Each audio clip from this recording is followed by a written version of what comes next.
안녕하십니까. 반갑습니다. 요즘 많이 이슈가 되고 있죠. 주택임대차보호법 개정, 2년 보장에서 이제 4년 보장까지 가는데 그 내용에 대해서 단편적으로 부분 신문기사에 나오고 있습니다.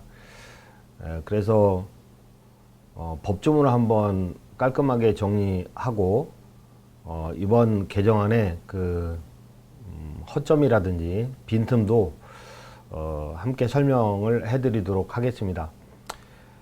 요 개정안이 합당하냐, 부당하냐, 졸속 입법이냐, 거기에 대해서는 제가 논할 사항은 아니고 현재 개정된 사항에 대해서 상세한 이해를 해보는 시간을 갖도록 하겠습니다. 최근에 주택임대차보호법에 갱신요구권 제도가 생겼습니다. 4년까지 갱신 요구하는 거죠. 상가건물 임대차보호법에는 10년까지 갱신 요구할 수 있는 제도가 있었는데, 그러니까 주택임대차보호법에는 법정갱신 제도밖에 없었습니다. 근데 이번에 갱신 요구 제도가 추가됐죠. 그러면 법정갱신은 뭐고, 갱신 요구권 제도는 뭐냐? 거기에 대해서 설명을 드릴 건데, 먼저 법정갱신입니다. 법정갱신 내지 묵시갱신을 보시면 제 6조에 나와 있죠. 6조. 임대인이 임대차 기간이 끝나기 6개월에서 2개월 전까지, 원래는 1개월이었는데 2개월로 6월 달에 바뀌었습니다. 그러니까 이렇게 임대차 계약 기간이 2년이다. 2년. 근데 끝나기 2달. 2달이죠. 끝나기 6개월 전. 6개월 전. 요 사이에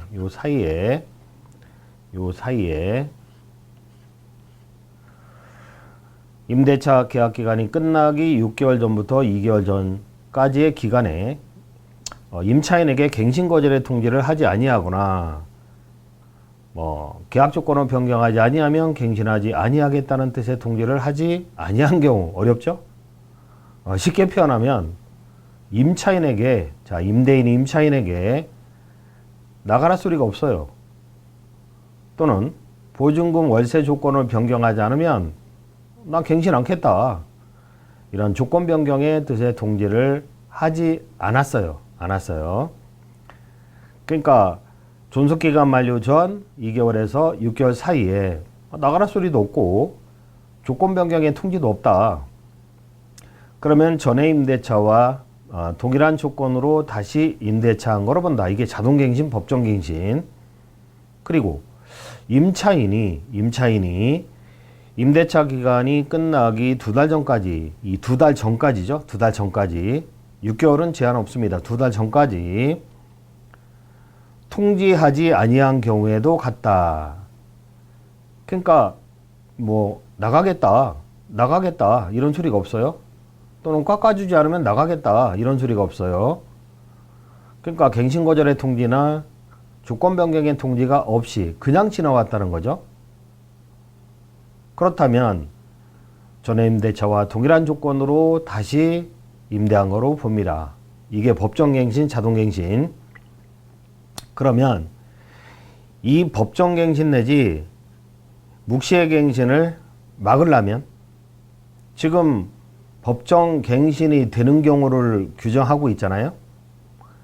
그러면 법정갱신 내지 자동갱신을 막으려면 어떡하죠? 막으려면 요거 반대로 해석하면 되죠. 반대로. 임대인의 입장에서는 자동갱신을 막기 위해서는 요 기간 안에 나가라고 하면 되겠죠? 요 기간 안에 나가라. 그러면 자동갱신을 막고 2년 만료 시에 종료가 된다. 또는 임차인의 입장에서 자동갱신이 돼버리면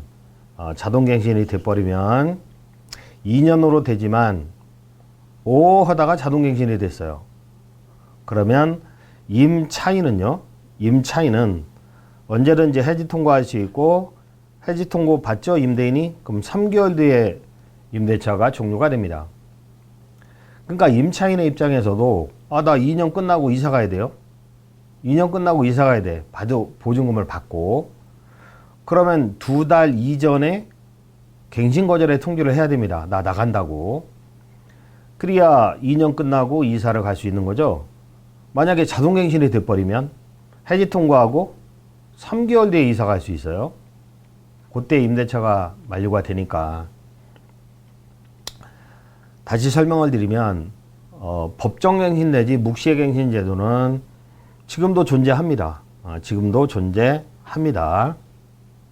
그 내용을 보시면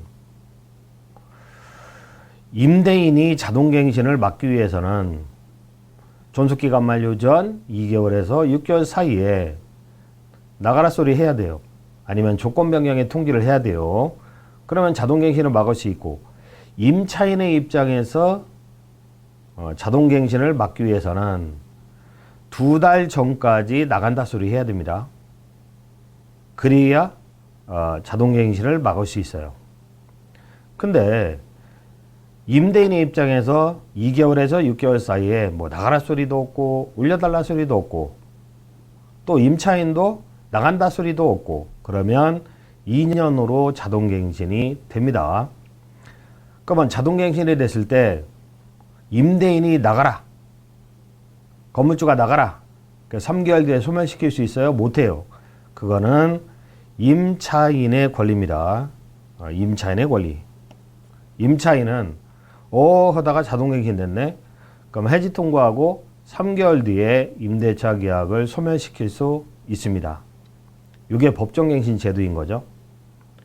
근데 이 법정갱신 제도밖에 없었는데 계약갱신 요구 제도가 생겨버린 거죠. 4년까지 계약갱신 요구하는. 그래서 6조 3항이 새로 신설이 됐는데 그 1항을 보시면 제6조에도 불구하고 임대인은 임차인이 6조 1항의 기간에 6조 1항 전단의 기간은 2개월에서 6개월이죠. 요 2개월에서 6개월 사이에 계약갱신을 요구할 경우에 그러니까 임차인이 계약갱신을 요구하는 거죠. 정당한 사유 없이 거절하지 못합니다. 정당한 사유 없이 거절하지 못한다. 그러니까 4년이 묶이게 되는 거죠. 그 집주인의 입장에서는. 그러면 법정갱신과 계약갱신 요구의 관계는 어떻게 될까요? 법정갱신과 이 계약갱신 요구권의 관계.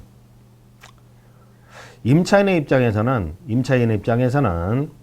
뭐 4년을 살고 싶어요. 4년을 가만히 있는 거죠. 가만히 있어.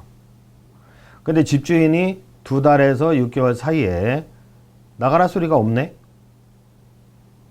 그래서 2년이 경과되면 뭐 4년 보장되는 거죠. 굳이 임차인의 입장에서 갱신 요구권을 행사할 필요 없이 법정갱신을 기다려보는 거죠. 그죠? 법정갱신을 기다려보는 거죠. 그럼 자동갱신이 돼요. 그러면 4년을 살 수 있잖아요. 집주인이 뭐 이렇게 한 달 전에 나가라 소리 합니까? 한 달 전에 나가라 소리 한다. 그래도 2년이 보장됩니다. 2달 전에 나가라 소리 해야 되죠. 그러면 자동갱신을 막을 수는 있는데 임차인이 수긍한다면 2달에서 6개월 사이에 나가라고 그래요. 그 임차인이 수긍한다면 뭐 2년 만에 보증금 받고 나올 수 있죠? 보증금 반환 청구권이 생기는 거죠? 요때 나간다면 또 임차인의 입장에서 이 집주인이 아무 소리도 안 하네. 나 2년 만에 나가야 되는데. 그러면 2달 전에 나간다고 하면 되겠죠? 그러면 2년이 만료 시점에 보증금 반환 청구권이 생깁니다. 돈 달라 요구할 수 있는 거죠, 법적으로. 근데 집주인이 나가라고 합니다. 집주인이 나가라고 그래요. 그래. 나 2년 뒤에 나갈 거야. 그럼 알았다고 하면 되는 거죠. 근데 집주인이 나가라고 합니다. 짜증나게. 그러면 못 나가. 요게 갱신 요구하는 거죠. 못 나가. 그러면 2년까지 연장이 되죠. 총 4년이 보장이 되는 거죠. 물론 상가건물 임대차 보호법은 이 갱신 요건을 행사하실 때 존속이 그대로 인정되는데, 주택은 특이하게 갱신 요구한 사람이 나간다고 할 수 있고 3개월 내에 또 빠져나올 수도 있어요. 자, 다시 정리하면 임차인의 입장에서 4년을 살고 싶어요. 그러면 그냥 가만히 있어요. 법정갱신 되니까. 아무 수리 없이 지나왔다면 법정갱신 되니까 4년이 보장되죠. 근데 집주인이 나가라고 하네. 그러면 못 나가. 요게 갱신 요건이죠. 그러면 4년이 인정이 된다는 거죠. 근데 못 나가. 요거 주장 못 하는 경우가 있어요. 갱신 요구 거절 사유입니다. 갱신 요구 거절 사유. 거절하지 못하지만 거절하는 경우가 있다는 거죠. 거기에 대해서 보시면 이게 갱신 요구 거절 사유입니다. 임차인이 이익의 차임액을 이익이 차임액에 해당하는 금액에 이르도록 차임을 연체한 사실이 있다. 연체한 사실이 있다. 그러니까 1월 달에 연체했고요. 100만 원이라면 100만 연체했고 3월 달에 연체했어요. 100만 원. 그러면 이익이 차임액에 달하도록 200만 원이죠. 이걸 연체한 사실이 있다. 근데 4월 달에 다 갚았어요. 연체액이 없어요. 근데 7월 달에 2년이 만료가 된대요. 또 속속일 것 같아. 또 속속일 것 같아. 현재 연체액은 없는데 갚았으니까. 그러면 나가라 했을 때 갱신 요구하죠. 못 나가 그러면 나가야 돼요. 그러니까 이거는 과거 전과라는 거죠. 빨간 표시는 제가 해설을 해놓은 겁니다. 까만 거는 법조문이고. 그래서 요것도 면밀히 체크해 두는 게 집주인의 입장에서는 좋은 거고, 과거에 연체를 해. 요 사람이 2년을 약정을 했는데 이거 4년까지 주장할 것 같아요. 4년까지. 월세를 연체하더라도 그냥 내버려 둬요. 또 연체하더라도 그냥 내버려 둬요. 그러면 갱신요구 거절 사유가 되는 거죠. 근데 갚으네. 갚어. 그래도 2달에 해당하는 금액을 연체한 사실이 있다면 갱신요구 거절 사유가 되는 거죠. 그래서 임대인 집주인의 입장에서는 그냥 냅둬요. 2년만 보장하고 내보내기 위해서는. 또 반대로 임차인의 입장에서는 200만 원까지 연체하는 거를 조심해야 되겠죠. 190만 원까지는 입금을 해줘야 되겠죠. 200만 원, 10만 원은 입금을 해줘야 되겠죠. 190만 원까지는 연체해도 되니까. 월세 100만 원일 때. 그래서 임차인이 이익의 차임액에 해당하는 금액에 이르도록 차임을 연체한 전과가 있다. 그러면 갱신요구 거절 사유가 되고, 또 이후에는 임차인이 거짓이나 그 밖에 부정한 방법으로 임차를 했구나. 예를 들어 보면 가령 쥐가 임대차 계약을 하고 다른 사람이 산다든지, 그 다음에 3호는 서로 합의에 의하여 상당보상을 했다. 합의가 이루어지는 거죠. 합의가. 야, 내가 이사비 3배 물어줄 테니까 나갈래? 2년 만에 나갈래? 그래. 이사비 3배 물어줘. 1배 물어줘. 그러니까 서로 합의가 이루어진 거죠. 그런 경우는 입증 자료를 만들어 놔야 되겠죠. 합의서 작성. 그렇다면 합의한 사람이 갑자기 4년을 주장할 수는 없겠죠. 그 다음에 4호는 임차인이 임대인의 동의 없이 무단으로 주택의 전부나 일부를 전대하는 거죠. 그러면 갱신요구 거절 사유가 됩니다. 근데 이거를 꼭 유상전대라는 표현은 없거든요. 그래서 유상이든 무상이든 전대를 하는 거야. 다른 사람한테 방 한 칸을 빌려주는 거야. 그래서 집주인의 입장에서 깜깜한 집주인 같은 경우는 너 누가 살 거냐? 남편이 살고 부인이 살고 아들이 살 거냐. 이렇게 명기를 해두는 거죠. 이렇게 명기. 근데 처남이 와서 사네? 가만히 내버려 두는 거죠. 그러고 요거를 들어서 2년 만에 나가라 할 수 있는 거죠. 집주인의 입장에서는. 거꾸로 임차인의 입장에서는 요거 조심해야 되겠죠. 처남한테 거주하게 하고 그러면 안 되겠죠. 그 다음에 5호는 임차인이 임차한 주택의 전부나 일부를 고의나 중대한 과실로 파손했다. 뭐 난로불을 켜놓고 가스불을 켜놓고 나와서 뭐 화재가 발생했다. 뭐 요 정도는 돼야 되겠죠. 창문 하나 깼다. 그런 경우는 안 되겠죠. 그 다음에 6호는 임차한 주택의 전부 또는 일부가 멸실되어 뭐 수해가 발생했다든지 자연재해나 또는 제3자의 귀책 사이로 화재가 발생했다든지 그래서 임대차 목적을 달성하기 어렵다.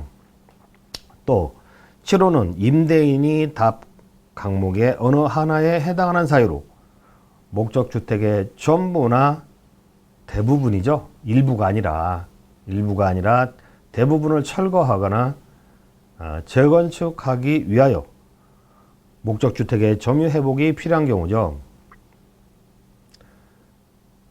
근데 임대차 계약 체결 당시에 공사는 언제 할 거다, 소유기간은 언제다, 요거 포함한 철거 또는 재건축 계획을 임차인에게 구체적으로 고지했어야 돼요. 임대차 계약서에는 이런 내용이 없거든요. 철거나 재건축, 전부 철거나 재건축에 뭐 고지가 없어요. 근데 계약 기간 중에 느닷없이 나 재건축하니까 나가라? 그건 안 돼요. 미리 계약서에 써놨어야 돼요. 이거 재건축하는 경우에는 나가달라. 이렇게 써놨어야 돼요. 그러면 그 사전보장이 안 되는 거죠. 그리고 건물이 노후 훼손, 일부 멸실 등 그러니까 안전사고, 안전진단의 결과 뭐 철거 명령이 떨어졌다든지 다른 법령에 따라서 뭐 철거나 재건축이 이루어지는 경우는 그 갱신요구 거절 사유가 됩니다. 그래서 이런 내용을 쭉 자세하게 보고 임대인의 입장에서, 임차인의 입장에서, 임대인의 입장에서는 활용을 해야 되고 임차인의 입장에서는 그러니까 허점을 활용하는 거죠. 집주인은 임차인의 입장에서는 허점에 노출되지 않게 조심해야 되는 사안입니다. 그래서 요즘은 임대인이나 임차인이나 법률 전문가가 돼야 됩니다. 그 다음에 이어서 갱신요구 거절 사유가 또 있는데, 임대인 측이 목적주택에 실제 거주한대요. 야, 2년 만에 나가라. 나 4년 보장될 수 있는데? 그랬더니, 나 우리 직계 존속이나 또는 나 스스로 비속이나 그 집에 들어가서 살 거야. 그러니까 나가라. 그럼 나가야 됩니다. 나가야 된다 이거죠. 근데 법조문, 까만 거는 법조문이고 빨간 거는 제가 해설을 달아놓은 건데, 만약에 남편이 임대인이다. 그러면 처는 뭐지? 이 존속이나 비속이 아닌데, 처는. 또는 처가 집주인이고 임대인이다. 그러면 남편은 존속이나 비속이 아닌데, 그래서 처가 들어가서 산다. 또는 남편이 그 집에 들어가서 살 거다. 이런 경우는 형식적으로 볼 때 갱신요구 거절 사유가 아니라는 거죠. 실수한 것 같아요. 법을 빨리 만들다 보니까. 근데 내 부모님이 또는 내 할아버지가 들어가서 사실 거다. 할아버지, 할머니, 부모님은 존속이니까. 그러면 갱신요구 거절 사유가 되는 거죠. 내 자식이 또는 손자가 들어가서 살 거다. 그럼 비속이죠. 그러면 갱신요구 거절 사유가 되는 거죠. 근데 내 처가 들어가서 살 거다. 직장이 그쪽이니까 또는 남편이 그쪽이니까 그럼 갱신요구 거절 사유가 아닌 거죠. 조문상. 그거 잘 체크해야 되고, 그 다음에 그 밖에 임차인이, 근데 이런 경우에 우리 신랑이 그쪽이 직장이 가깝기 때문에 만약에 임대인이 처다. 처는 안 되는 거죠, 남편은. 또는 우리 애들이 그 집에 들어가서 살 거다. 시집장가 간다. 그러면 나갈 준비를 하겠죠. 나갈 준비를. 근데 4년 보장 못 해줘서 미안하다. 이사비 정도는 챙겨줄게. 합의서를 쓰는 거예요. 합의서. 공인중개사를 통해서. 합의서. 이사비 요거 200만 원 받고 나간다 하는 합의서. 그럼 그 돈이라도 받으려고, 그리고 아들이 들어온다 하니까 뭐 갱신요구 거절 사유가 되는 거 아니겠습니까? 아들이 들어온다고 하니까 나가야 되고, 그리고 뭐 합의서 써주면 200만 원 준다고 하네? 그럼 그 돈 받으려고 합의서 써주겠죠? 그리고 아들이 가서 안 살아. 제3자에게 비싸게 세를 놔. 그러면 나갔던 임차인이 억울하다고 손해배상을 청구할 수 있을까요? 합의서 때문에 어렵겠죠? 합의서를 잘 써야 되겠지만 간단하게 이 돈 받고 나가기로 합의한다. 이렇게 써야 되겠지만 이렇게 디테일하게 임차인을 약간은 뭐 속이는 것도 아니고 하여튼간에 그런 식으로 행하는 행태가 이루어지지 않을까 그런 생각이 들고, 그 다음에 구호는 뭐 임차인으로서 의무를 현재 위반하거나 임대차를 계속하기 어려운 중대한 사유가 있다. 입증의 문제고 실익이 없는 조문. 그 다음에 2항. 임차인은 1항에 따른 계약갱신 요구권을 1회 하나여 행사할 수 있고, 이 경우 갱신되는 임대차 존속기간은 2년으로 봅니다. 2년.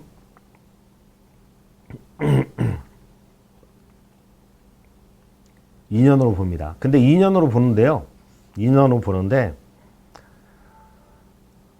사항을 먼저 보면, 제1항에 따라 갱신되는 임대차 해지에 관하여 6조 2를 준용한다. 그 얘기는 6조 2는 뭐냐면 이거예요, 이거.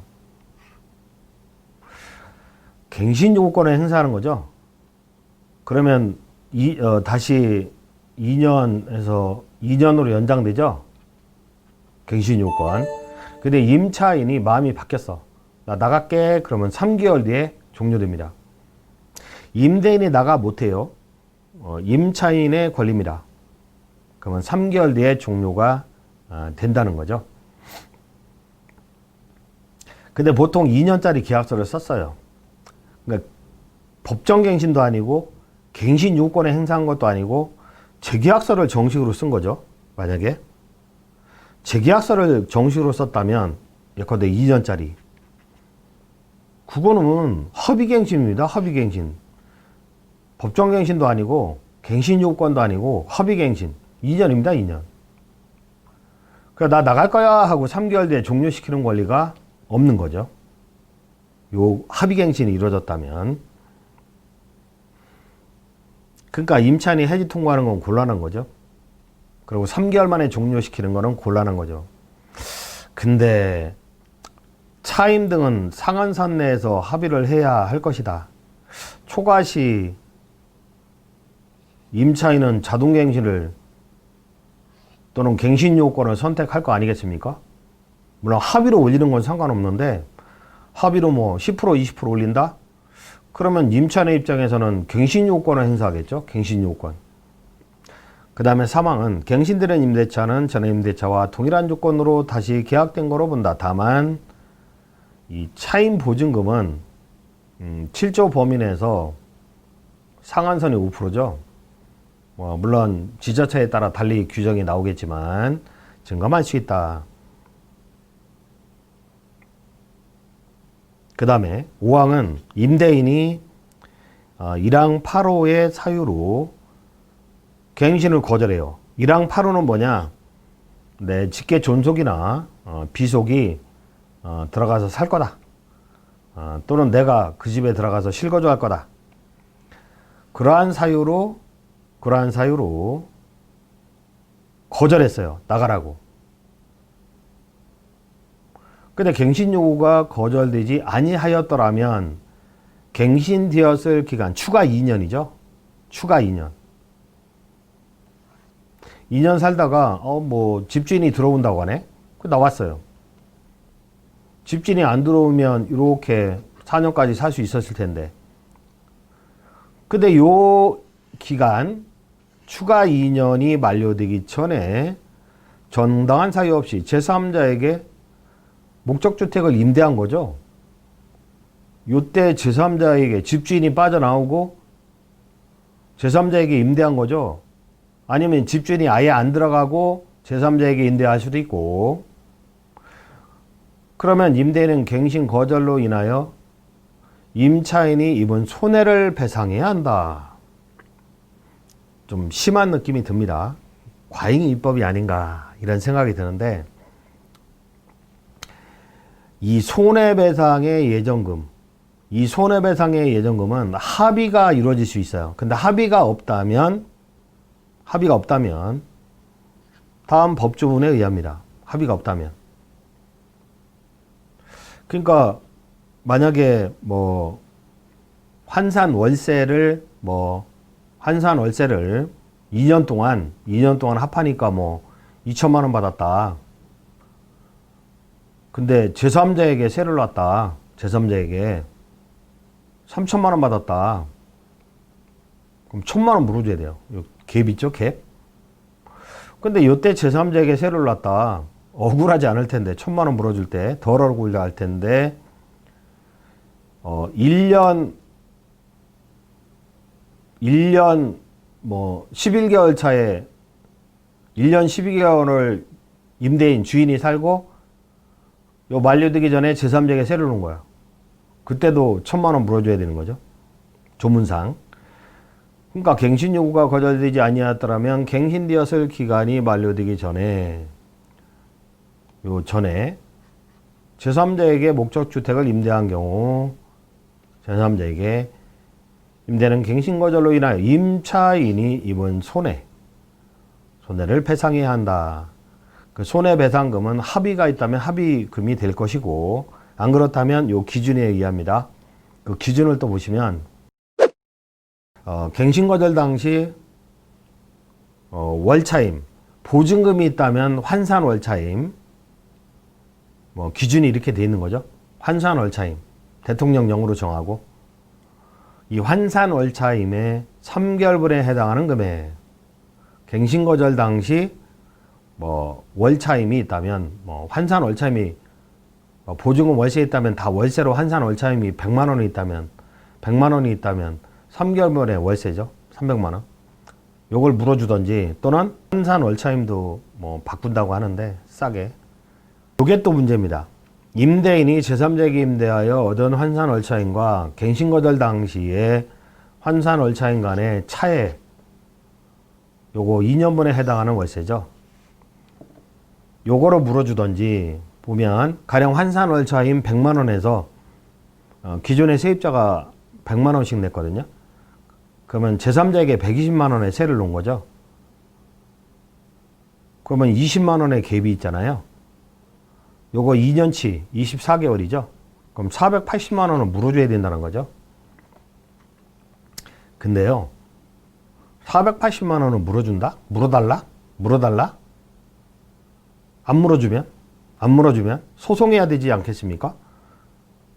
그럼 변호사비, 송달료, 왔다 갔다 하는 비용, 이거 500만 원 들어요. 500만 원.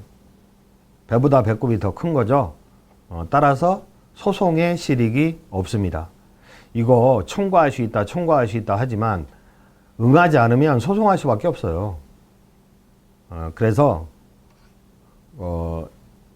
월차임이 좀 저렴한 경우는, 그러니까 환산월차임, 새로 세를 놨을 때 환산월차임, 요 갭이 크지 않아요. 요 갭이 크지 않다면, 요 차액이 2년분의 차액이 크지 않다면 내가 들어가서 살 거야.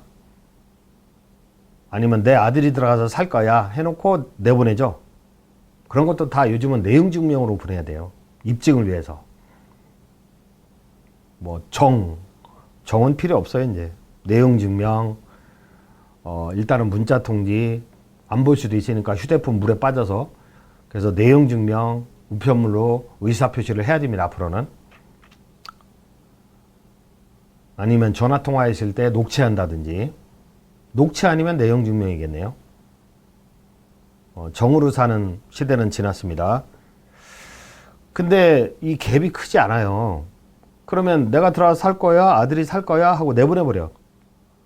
지가 소송하려면 해라 이거죠. 요런 게 예상이 된다면, 소송에 실익이 없다면 세입자 입장에서도 그냥 참고 넘어가는 거 아니겠습니까? 이렇게 이루어질 거고. 근데 가령 환산 월차임이 뭐 1,000만 원인데 세죠. 강남 일부겠네. 근데 1,200만 원으로 새로 세를 임대를 놓은 거야. 그럼 200만 원 아니겠습니까? 200만 원. 24개월 해봐요. 4,800만 원 아니겠습니까? 그러면 소송에 실익이 있는 거죠. 소송 비용 500만 원 들어오고 소송에 실익이 있는 거죠. 다만 새로 제3자에게 임대할 경우에 머리 쓰는 거죠. 새로 제3자에게 임대할 경우에 계약서상 1,000만 원이에요. 1,000만 원. 200만 원 증액분은 뭐예요? 200만 원 증액분은 차용증으로 작성한다면 방법이 없어요. 임대인의 입장에서는 분명히 이렇게 머리를 씁니다. 자, 가령 보세요. 새로 예를 들면 보증금 5억 원에 전세집을 전세를 놓은 거야. 근데 2년이 지났는데 얘가 또 4년을 산다고 하네. 그러니까 집주인은 뭐라고 그래요? 내가 들어가서 살 거야. 내용증명 보내는 거죠. 근데 그것도 법정갱신을 막기 위해서는 존속기간 만료 전 2개월에서 6개월 사이에 내용증명이 도달하도록 보내야 돼요. 또는 전화통화 녹취를 해야 돼요. 야, 나 들어가서 살 거야. 실거주 할 거니까 나가달라. 에? 나가달라. 한 달 뒤에 나가달라? 그러면 임차인은 2년 보장합니다. 법정갱신이라고 했잖아요. 법정갱신. 그러니까 2달 6개월 사이에 나가달라고 해야 돼요. 7개월? 그건 안 돼요. 딱 요 기간을 지켜야 됩니다. 2개월에서 6개월 사이에 나가달라. 왜? 내가 들어가 살 거야. 우리 아들이 살 거야. 그래서 내보내는 거죠. 근데 제3자에게 세를 놓는 거죠. 제3자에게. 그럼 손해배상 해줘야 돼. 나중에. 청구하면. 그래서 보증금 5억 원의 세를 놓은 사람을 내보내요. 내보내. 임대인이 실거주한다고 거짓고지하고 퇴거시켜요. 그리고 제3자에게 4년짜리 계약서를 쓰죠. 제3자에게. 자기는 4년 동안 안정적으로 살고 싶다 하는 거죠. 근데 보증금 5억 원에 월세 200만 원으로 약정을 해요. 강남에서. 자꾸 올라가니까. 제가 볼 때는 이 부동산은요, 그 가격 결정은요, 무조건 수요와 공급이죠. 수요는 실수요도 있고, 투기 수요도 있고, 어쨌건 수요죠. 무조건 수요와 공급입니다. 그래서 공급에 대한 마땅한 대책이 없는 거죠, 지금. 재개발 재건축 구역을 박원순 시장이 무려 393개 구역을 박원순 시장 때 해제돼 버렸잖아요. 요 해제가 안 됐다면 24만 가구가 공급이 됐을 것이고, 그렇다면 이 새 집이 이렇게 공급이 됐다면 지금과 같은 집값 폭등 사태는 일어나지 않았을 텐데 하는 아쉬움이 있는데, 현재 서울 시내에서 재건축의 용적률을 올려주는 건 좋은데 상당 부분을 공공이 가져간다 하니 강남 재건축은 이루어지지 않을 것 같고 당분간 공급은 어려워요. 공급은 4년 보장한다 할 때는 이렇게 올라갈 수밖에 없어요. 올라갈 수밖에 없어요. 그러면 내가 실거주 한다고 해놓고 아니 5억에 200만 원의 월세를 놔버리면 나갔던 사람은 4,800만 원 손해배상 청구할 거 아닙니까? 그러니까 어떻게 하냐면 계약서는 보증금 5억으로 작성해요. 계약서는 보증금 5억으로 작성해요. 그리고 4년치 월세 200만 원이죠. 오타네. 200만 원. 200만 원 곱하기 48개월이죠. 48개월. 200만 원 곱하기 48개월. 암산은 못해요. 요거 차용증을 작성하고 이행 방법은 매달 분할로 작성한다 하고 차용증을 별도로 쓰는 거죠. 차용증을 별도로 쓰는 거죠. 이런 식으로 계약서를 쓸 것이다. 이런 식으로 편법으로. 그러면 임차인의 입장에서는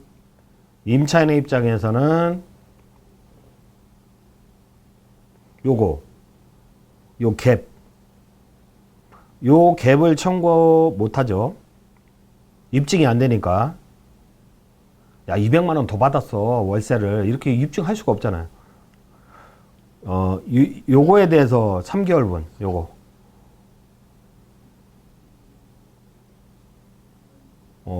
실거주 안 하고 제3자가 살고 있는 거니까 갱신거절 당시에 월차임 3개월분 요것만 물어주는 사태가 벌어지겠죠. 물론 배보다 배꼽이 더 크다면 소송할 실익도 없겠지만 그 다음에 3호는 임차인 입은 실손해? 이거 어떻게 입증해요? 입증이 불가능한 쓸데없는 조문이고 그 다음에 별도로 어떤 제도가 있냐면 살아있는 조문 중에요. 차임 등의 증감 청구권이 있습니다.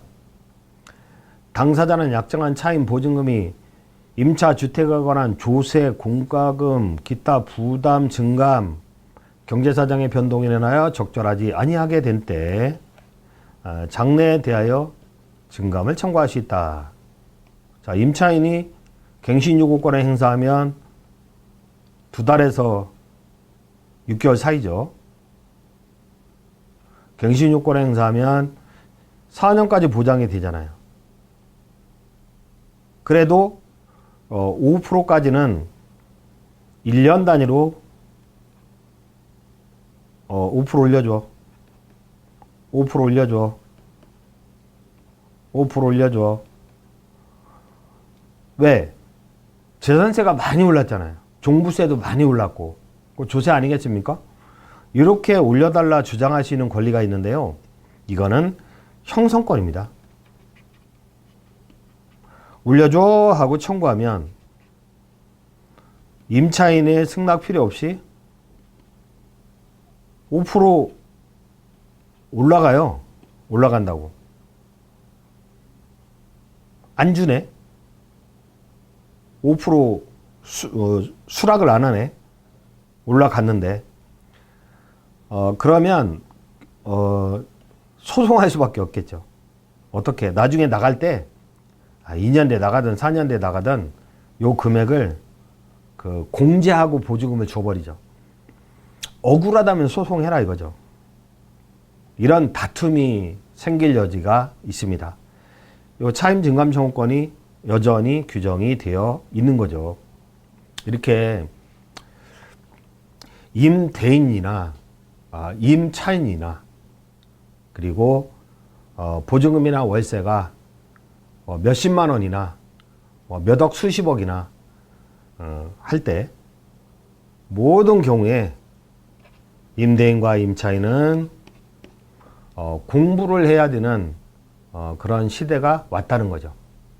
그리고 어떤 의사표시할 때는 다툼의 여지가 있기 때문에 항상 내용증명 우편물 또는 녹취록을 활용할 수밖에 없는 그런 상황이 된 거죠. 개인적으로는 뭐 어떤 의견이나 견해를 밝히지 않으려고 했는데 법조문의 해석만 설명을 드리려고 했는데 부동산업계에서 몇십 년 뭐 일을 하다 보니까 주택의 가격 변동은요 무조건 수요와 공급입니다. 수요는요 양질의 직장.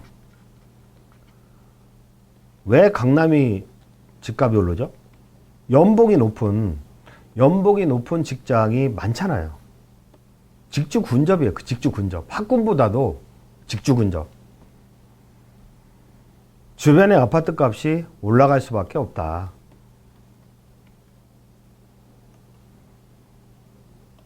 만약에 강남의 아파트 가격이 떨어진다면 그거는 뭐 공급이 늘어난다든지. 근데 공급이 늘어나는 거는 엄청 오래 걸리겠죠? 또는 양질의 직장이 없어지는 거예요. 뭐 비대면 시대다 해가지고 예컨대 뭐 미국의 트위터나 뭐 페이스북이나 이런 직장에서 코로나 때문에 재택근무를 시켰잖아요. 근데 다시 출근해라 하니까 80%가 나 출근 못해. 사직할 거야. 재택근무하는 게 너무 좋거든요. 그래서 다시 재택으로 근무를 한다고 하더라고요. 그래서 앞으로 뭐 4차 산업혁명 시대다 해서 비대면 근무가 활성화돼서 강남의 사무실 공실률이 20%가 됐다. 그러면 실수요도 줄어들고 투자 수요도 줄어들기 때문에 집값은 하락할 수밖에 없다. 근데 또 다주택자에 대한 종부세를 무지막지하게 때리고 있잖아요. 다주택자. 그래서 일시적으로 보합이나 하락은 있을 수 있다. 그러나 쉽게 떨어지지는 않는다. 당분간은. 그래서 집값이 좀 안정이 되고요. 집값이 안정되고 주택임대차보호법도 이렇게 빡빡하게 규정하지 말고 좀 완화됐으면 그런 시대가 빨리 왔으면 하는 바람입니다. 지금까지 그 개정안에 대한 설명을 드렸습니다. 감사합니다.